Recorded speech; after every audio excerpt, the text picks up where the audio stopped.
Hey everyone, it's so great to hang out with you today. I'm excited to tell you a little bit about what I've been reading in the fourth gospel, John, in chapter 5. Jesus is talking to the Pharisees, and he has just healed a guy who's been waiting at the pool of Bethesda for 38 years to be able to walk.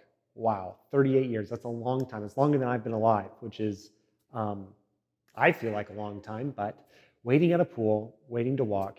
And Jesus says, hey, pick up your mat and walk.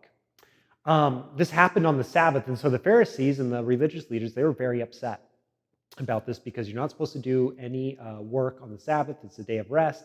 And Jesus is talking about this, and he's like, hey, here I am, sent by God, and I'm talking about this stuff, and there was a witness who was sent before me, John, and he talked about these things, and you guys are looking in the scriptures, and you're missing it. You're more worried about the Sabbath and things not happening on the Sabbath and taking a rest on the Sabbath than actually seeing the cool things that are going on and that I'm here. The one you've been looking for, the one you've been praying about, the one you've been asking for, I'm here, and you guys are completely and totally missing it. It can so true in our own lives too, that we can just go through the motions, we can get so caught up with life, caught up with different stuff, that we end up missing what Jesus has for us in this day. You know what's cool about Jesus is God, he talked about how God has given him all authority. He gets to run it all. He's the king. But he says, I don't do anything without first being connected and hearing what my Father is saying. There's that cool relationship. And guess what? We can have that too. Because of Jesus and what he did, we can have that same relationship that Jesus has with God.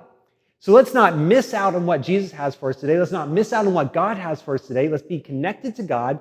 Let's start off our day with our first 15 minutes, getting connected, diving into the Word, seeing what God has for us today, and saying, okay, I'm going to be connected to you and your Spirit, God, so that I can go through this day seeing what you have for me. And then we can be like Jesus. How cool is that? And maybe there'll be someone who comes across in your day, even if it's a busy day or maybe a not busy day, a convenient time or an inconvenient time, or a time when other people are like going, hey, what are you doing? That you might be able to help and see God do a cool miracle. So I love you guys. I hope you have a great day. Let me pray for you that we can be connected to God. Jesus, thank you that you showed us the example of what we can be and how we can be connected, that through you, we can have right relationship with God. It's not about anything that we do, but it's all about who you are and what you did for us. God, I pray that we would set aside our busyness, set aside our schedules, set aside our stuff, and not get caught up in different things, but instead choose you. Keep our eyes fixed upon you. Run this race with perseverance, and in all things acknowledge that you are the King and we are not. We love you, Lord, and pray this in your mighty name. Amen. Have a great rest of your day, guys, and I hope to see you all on Sunday at church as we continue on our series, Run This Race.